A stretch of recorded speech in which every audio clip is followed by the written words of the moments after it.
great. Thank you. All right. Thank you all for having me. Thank you for hanging around. I know it's the end of the conference. It's Friday, and I'm just really grateful that I get to be here with you guys. I love getting to do this. I love getting to come to conferences like this where spend time with people like yourselves who are trying to solve these tough security problems. One of the kind of fun side benefits of keynote speaking, I get to do this quite a bit, is that you wind up going to different places all the time. And one of those trips recently took me to Dallas. And what was cool about that was that is where two of my nieces live. And so it was amazing. I flew in the day before the event and was able to, did sound check the day before, and then got to have all of this whole day of total special quality time with my nieces. And it was just the three of us. It was awesome. Their parents were at their respective jobs, and so it was just the three of us. And we got to do what a grown man and a 7-year-old and a 9-year-old girl might want to do. We played outside, we played with toys inside, and then eventually, as you might expect, the iPads came out. And they wanted to, watch content, which, sure, I'm there for that too. And so their house, though, is like what I imagine many of your houses are like if you have children, or maybe when you were a child, where there are rules on screen time. So their parents have these strict rules that basically said you can only have so much screen time per day, and the way they implemented that was the screen time limits on the iPads. So we're sitting there, we're watching Netflix, and the notification pops up that says, you've reached your daily limit. And I'm sitting next to a 7-year-old, and this girl, she looks like a cherub, right? She's got these big, rosy red cheeks, these teeny cute little teeth, and these massive doe eyes. And she sees this notification pop up, and she looks up at me, and she says in this angelic voice, I'm just going to open another app. And she did. She closed down Netflix or whatever she was watching. She opened up, I think it was HBO, and she watched that until the notification came up again. And what did she do? She did it again. She closed that app, and she opened another one. Now, this was not my house, and these are not my rules. So I'm not there to police what's happening. I'm not there to enforce the rules. I'm there to be the cool uncle. And I had this moment of pride when I looked down at her, and I mean this in every genuine way to you as I'm saying it now, as I did to her, which was, you are a hacker. Now, of course, she's 7. She had no idea what I was talking about. But that's what hackers do. Hackers are relentless, and hackers find ways over or under or through or around whatever the obstacle is that's in front of them. And that's what I'm here to talk about today, is the hacker mindset. And I'm going to share with you this idea that anyone who's been around me for more than 20 seconds has heard me advocate for about why we need to think like a hacker. When we think like a hacker, that does a few things for us. It helps us think about the situation differently. And when we think about the situation differently, that reveals new pathways to achieve whatever it is that we're trying to achieve. I think it's important as we talk about this topic to make sure that we're all on the same page what we're talking about when we say the word hacker, because the media has certainly abused what that term means. A hacker is not bad, and a hacker is not good. A hacker is just a hacker. A hacker is a problem solver. Hackers are they're creative, they're relentless, they're all these attributes of persistence and tenacity. The difference between good hackers and bad hackers is motivation. So whether we're talking about malicious hackers or attackers or adversaries, or we're talking about the good kinds of hackers, people like the world that I come from, the world of ethical hacking, both are hackers. And that's the mindset that we're trying to think about today. Now, I've been working on this idea for quite some time. As was mentioned when I was introduced, I've put a lot of effort into this. I've written a book, which I hope to sign for every single one of you in the back of the room after I'm done speaking here today, called Hackable, that talks about how companies get it right and how they get it wrong when it comes to securing their apps. I've given a TED Talk called Why You Need to Think Like a Hacker that's more or less this idea that we're here to talk about today. I'm working on another book right now called Inner Hacker, which explains how to apply the hacker mindset. I lead a team of ethical hackers. For any of you who have ever heard of Independent Security Evaluators, that's a company that I own with a business partner and run. And one of the things that I've learned through all this observation, through interviewing people for these books, is that there are some clearly identifiable, quantifiable traits that define what it means to think like a hacker. This is what those traits are. Hackers basically fall into 4 prevailing attributes. The first is that hackers are curious. As I've been interviewing people for these various book projects or TED Talks or whatever, I've had the amazing opportunity to interview some of my heroes and other hackers and say, what does it mean to you to think like a hacker? And what was really fascinating about that is pretty much without exception, every hacker that you asked that question to said to me, well, hackers are curious. That's the first thing they said. Hackers have this insatiable thirst for knowledge. They're always looking to understand why, understand how. Hackers are curious. Hackers are non-conforming. And by that, what I mean to say is that hackers are not willing to just follow along with the herd just because that's what the herd is doing. In fact, hackers are willing to deviate from the herd. They're willing to buck traditions. They're willing to go out on a limb, even at risk to their own standing within their tribe, because they're not willing to conform just for sake of conformity. Hackers are committed. Hackers are relentless. They're tenacious. Hackers are willing to invest the time, the effort, the money, the resources, the person power in pursuing their targets. And in fact, I'm probably preaching to the choir here for a room full of AppSec professionals, but this is one of the areas that companies grotesquely get it wrong when they think that hackers are not as committed as they are. And you can see this as evidence when companies spend like 90% less than they should on any given security initiative. It's because, yes, there's some real business constraints there, but there's an assumption baked into that of how committed the adversary might be. And then finally, hackers are creative. In fact, hackers are amongst the most creative people that I know. Hackers are original, they're inventors, they're innovators. Hackers are always coming up with new solutions to old problems. Now, each one of these attributes is worthy of its own keynote address. But today, I want to focus on just one. And I want to talk about nonconformity. The reason I want to focus on this one is that I believe that this is one of the most uniquely identifiable traits about what makes hackers special, is this idea that hackers are willing to go against the norm. So as we look to unpack this, I'm going to give you some ideas for how you can all be more nonconforming in your life. Maybe you're already nonconforming. You're at a security conference. Maybe this already describes you, and this will resonate. Or maybe you're looking for ways that you can be more nonconforming. And hopefully I'll give you some tactics how to do that. But before we can actually talk about how do we apply any idea, we first have to understand what are the misconceptions that hold people back. Because as is true, I think, in most areas of security, the first thing that prevents success is misconception. Misconception about how the attackers might behave, misconception about how valid, authenticated, legitimate users might behave. And these misconceptions hold us back. So what we need to do is we need to address a few one by one. So the first is that people will do what you expect them to do. And in fact, no, they won't. People will do the most wildly unexpected things, and that's how hackers wind up being successful at what they do.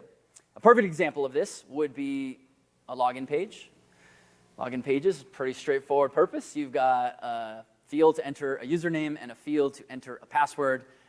And the expectation is you are going to put a username in the username field and a password in the password field, and you'd be surprised how often entering a command into one of those will actually result in the command being executed. People won't do what you expect them to do. And this is a commonly held misconception. I understand why it exists, because the person who's building something is approaching it from an engineering mindset. What's the most efficient, most effective way to do something? This is the way to do it. People are going to follow the process because that delivers the intended benefit. But not everyone thinks that way. So what's the antidote to this? How do we correct this? Well, the correction to this is the hacker ethos, which is this idea that we need to challenge assumptions. So assumptions are beliefs that we hold about how things will function. They're beliefs that we hold about how people will behave. They're beliefs we hold about how we will behave. The tricky thing about assumptions is we're often blind to them. We might not know that we assume things to be true in a certain way, But it's important that we challenge them because it's not until we start probing those assumptions, which of course begins with identifying the assumption in the first place, that we can start to uncover the problems that might exist there.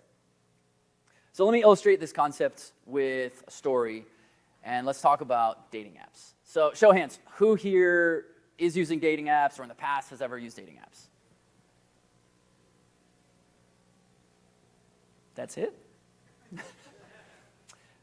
Based on the data, some of you might not be telling the truth right now. There's widely published statistics about how many people are using these things. There's no shame in dating apps. Dating apps are wonderful. They enable people to more quickly filter to find more compatible matches. I don't see why there would be any stigma to that. No problem with dating apps. What's really fascinating about dating apps is when you think about the role that they've come to play in society. Right? This is today how people find matches, how they find their life partner. And when you start thinking about, as we did in a piece of research, we started thinking about, well, what's the significance of hacking dating apps? Can you hack dating? Because when you think about it, yeah, you can get access to money, you can get access to sensitive or proprietary information, but it goes to the heart of one of the most raw and emotional parts of the human experience, the pursuit of love. That feels like something worth protecting. And so we set out to study that. And so our team put together a piece of security research to look at some of the more commonly used dating apps. And the very short version of a long story is that we found them to be pretty significantly flawed. And I'll share with you a few of those flaws and then what that means for us in the context of the point that we're making here. So there were three issues in particular to point out. So the first issue is that an attacker could change vote data.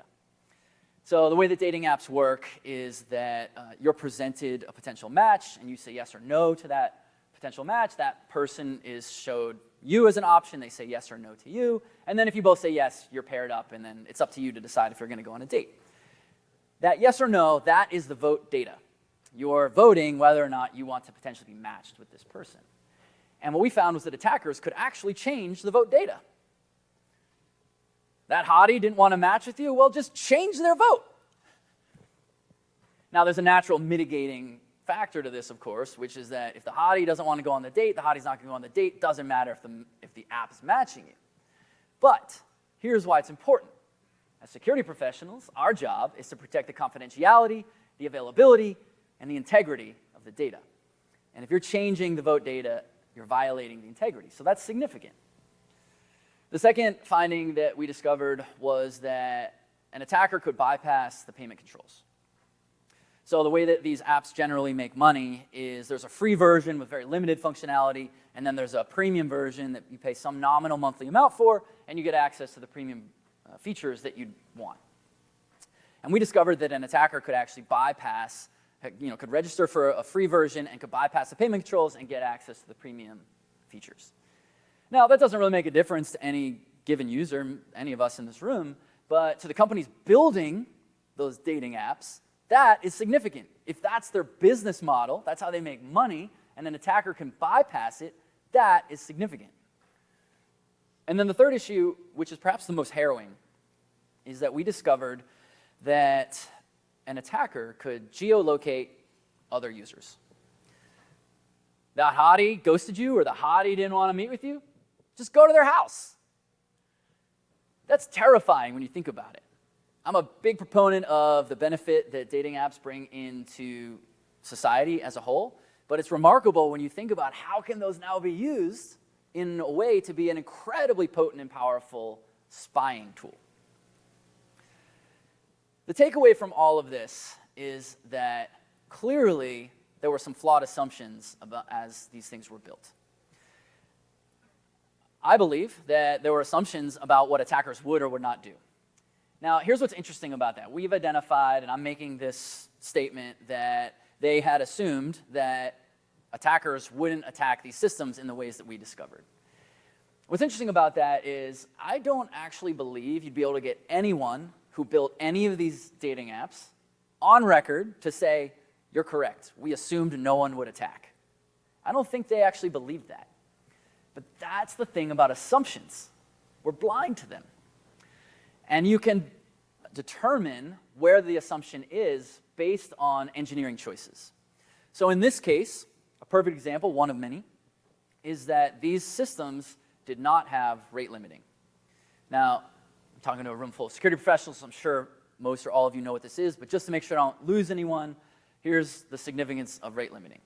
There's an attack technique called a brute force attack, where an attacker can effectively try every possible combination of username and password. With enough time and enough computational power, they'll eventually get that pair right, unless there's rate limiting.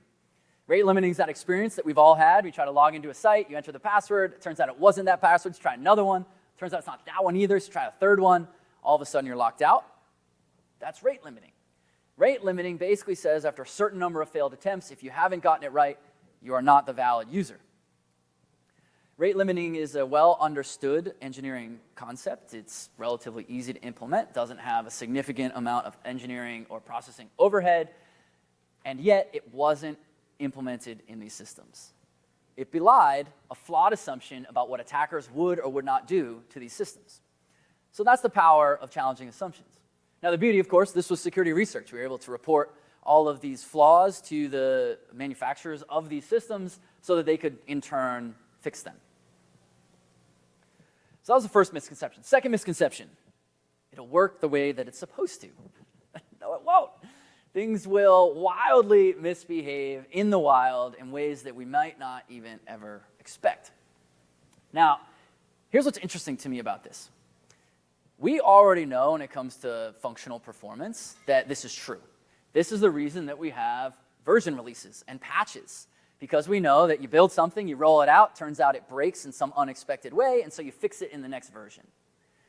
But when it comes to security, there's this misconception that's pretty rampant where people will think, well, we built it to do a certain thing in a certain way, and that's exactly how it's going to function. When in fact, that proves not to be the case often. So to illustrate, let's talk about the antidote to this, the hacker ethos, which is we have to find a different way. So finding a different way is effectively this idea that we need to find some sort of different solution to the approach that we're looking at.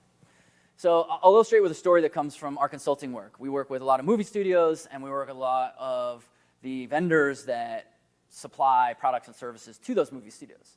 And what movie studios really, really care about is they want to make sure that when they provide access to any particular vendor, access to their assets, like the next blockbuster film, whatever that film might be, they want to make sure that different people don't have access inadvertently to different assets. Like you should only have access to, say, NBC's content. You shouldn't also have access to Warner Brothers content unless Warner Brothers authorizes it. And that's what they all care about. They're all using these shared vendors.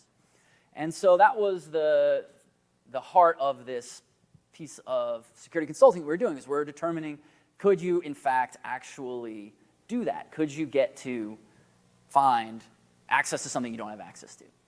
So the first thing that we did was we determined that in fact it works the way that it's supposed to. That's the first step, of course, of any security effort is you say it's supposed to do this, does it actually do that? And we determined that yes, in fact, as designed, when you operate as a normal person, it prevents access to things you shouldn't have access to.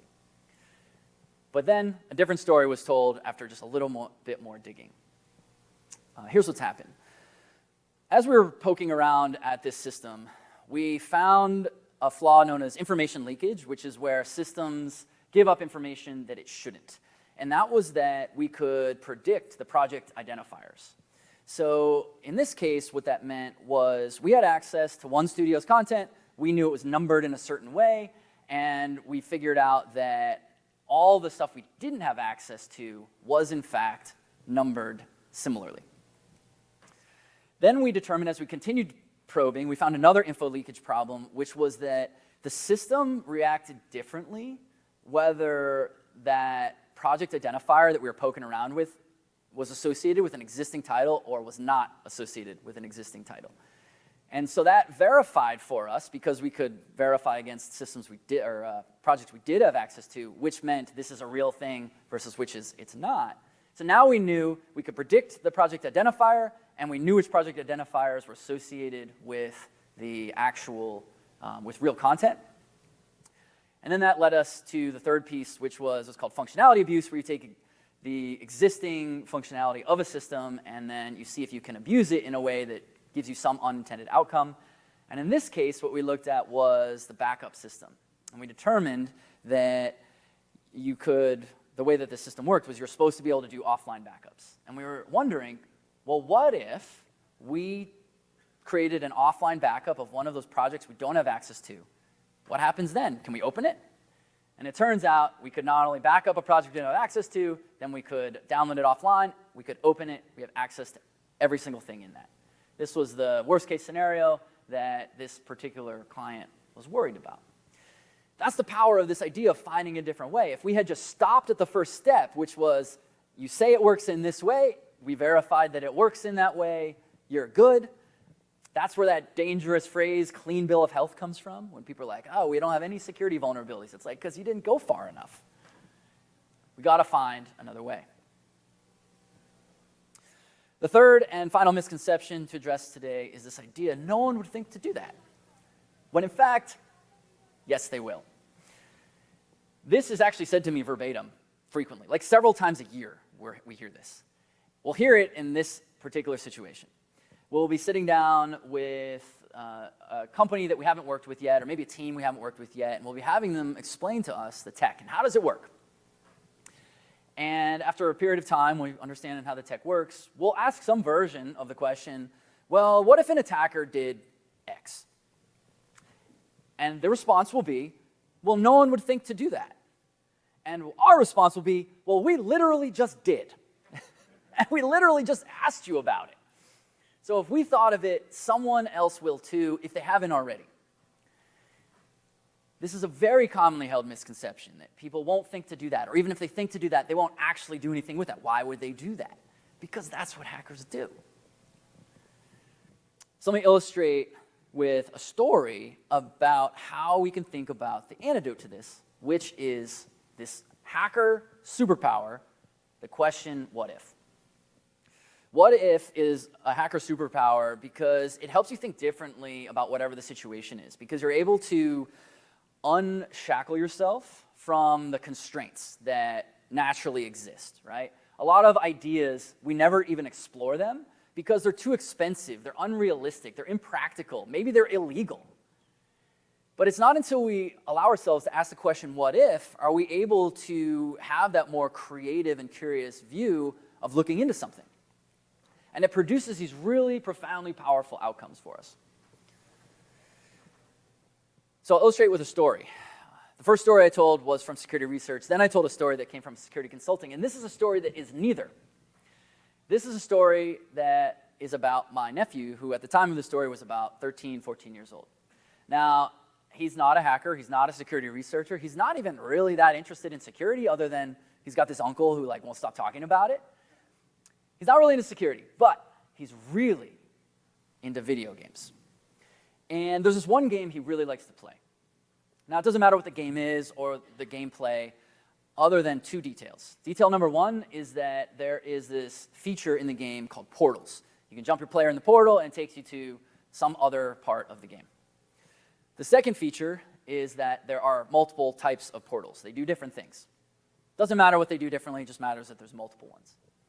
So one day, he's playing this game, and he ponders this what-if question. He said, well, what if I take one portal and I put another portal directly on top of it and jump my player in? What happens then? So he went to go run an experiment, see what happened. He put the one portal on top of the other portal, jumps his player in, and it completely crashed the game. Now, this wasn't just a console game he's playing in his basement that only impacts himself. This is an online video game. There were hundreds of thousands of people playing this game at the same time all over the planet. And it shut down the game for all of them. The game was down for about 10 minutes, which in online video games is an eternity. I mean, imagine a teenager sitting still for 10 minutes, right? Like, an absolute eternity. During that time, the makers of this game had their business model completely interrupted. They couldn't serve ads. They couldn't have in-game purchases. They couldn't make money from people who were playing in tournaments. Everything stopped. So about 10 minutes later, the game comes back up online. And my nephew looks at that, and he's like, was that me? Did I just take the game offline? So he asked the what-if question again, and he's like, was that a fluke? Let's see if that was actually a problem, and can I repeat it? So takes one portal, puts the other portal on top of it, jumps his player in it, completely crashes the game again. He realized he had inadvertently stumbled upon a pretty significant and catastrophic security flaw. Now, fortunately for that game maker, and fortunately for all the other people who play that game, he's a good kid. He's got a good head on his shoulders, good set of ethics, good set of morals, and he knew what to do. So he contacted the company who makes the game, and he told them about it. Which blows my mind, by the way. At 13 years old, I would never contact a company. I don't even know if I would know how to do it. But he did it. He did it all on his own. He did exactly what I would have told him to do if he had asked for my advice, which was just remarkable. He just knew what to do. Now, I don't know anything about this particular game company's security. I don't know if they invest appropriately, and this just happened to be the one that got through, or if they're the opposite, and this is what everything looks like if you really poked at it. But whichever the case is, the same truth exists. And that's that this vulnerability existed and could be discovered through this powerful question, what if? The what if question helps us find these overlooked flaws that can be catastrophic. So, these are verbs. These are actions that you can take, and these are actions that you should take back at your organization. So when we think about this idea and we think about what it means to think like a hacker, and we talk about this particular aspect of it, to be non-conforming, this is how you can do it. So I've spent my time with you today talking about how we can think about this in a security context, because this is how we build better, more secure systems. These are the things that help us find the overlooked security flaws, the kinds of things that result in companies winding up being in headline news. But the hacker mindset does something else too. We can apply the hacker mindset to anything in life. You can apply the hacker mindset to any goal that you might have. Maybe it's trying to get a new job, get a raise, get a promotion, start a company, raise capital. Whatever the goal is, you can apply this mindset to. Now, to prove that, I will leave you with one last story that is not a security story and comes from one of my favorite hobbies, which is skiing. This is me from last season at Big Sky, looking like a roll of aluminum foil. And when I first showed this picture, by the way, to people on my team, they were like, Ted, are you sponsored by Chipotle? Like, why do you look like a burrito? And I was like, I thought it looked cool. I don't know, guys. All right, so for those of you who don't ski, let me give you a quick primer on ski gear. You've got a helmet that protects your head in the event of a crash. You've got goggles that protect your eyes against sunny conditions or snowy conditions. You've got technical fabrics that keep you dry and warm. You've got boots that keep your feet attached to skis, which help you glide down the mountain. And you've got ski poles. Well, what's the point of ski poles? I found myself asking this question a few seasons ago because I was like, my experience with ski poles is always the same. You get to the resort, you put the leash around your wrist, and you hold them all day, and then you take them off. That's it. And I'm like, I must be missing something. So I got really curious about this, and I started asking people because I wanted to know, what am I missing? Like, there's obviously a purpose for these things. I don't see it. What is it? And so I would ask everyone. I asked my friends on the way to our trips. I asked ski patrol when I'd see them in the lodge. The bar would come down the chairlift. I'd be like, since I've got you here. And I'd ask other skiers. And here's what's really interesting about that whole process. Everyone, 100% of the people that I asked had a solid answer for why you need ski poles. But none of them made any sense to me. One of the common answers a lot of people would say is you need ski poles for highly technical terrain like moguls. And the idea is you plant your ski pole, helps you twist your body around it. I was like, that doesn't make a lot of sense. First of all, I don't like skiing moguls. Second of all, when I do ski moguls, it's the same whether I do the plant method or not. And third of all, when you see the people who are truly elite at skiing moguls, that's not what they're doing. They're just zipping down this thing. The poles aren't helping them. So I'm like, that doesn't make any sense. One of the other common answers people would say is that you need ski poles for when you're on the flat sections and you don't have the gravity pulling you downhill. I'm like, that doesn't make any sense. It's so much more efficient to do a skating motion than to do this thing that you only see beginners doing. I'm like, that doesn't make any sense. I remember there was this one moment, I'm talking to this member of Ski Patrol. He's like 55 years old. He's got windburn on his face. He's seen it. He's just grizzled. He's seen it all. He's like over it. So he and I are having this conversation. We're going through all these reasons he needs ski poles. And I'm not just trying to be contrarian. I'm not trying to like disagree with him for the sake of disagreeing. I'm genuinely trying to understand. And he gets frustrated with me. And this is honest answer. He says to me, he's like, Ted, I don't know what to tell you. Girls dig guys with ski poles. And I laughed because that's a preposterous thing to say. But he didn't laugh. And I realized I was inadvertently pushing a button. And that's what's going to happen when you're more of a nonconformist thinking. You're going to force people to be challenging assumptions they have not challenged before. So I decided to run an experiment. And that next morning, I said, what if I ski today without poles? So I left my poles in my cabin, and I went to go ski without them. And that day, everything changed.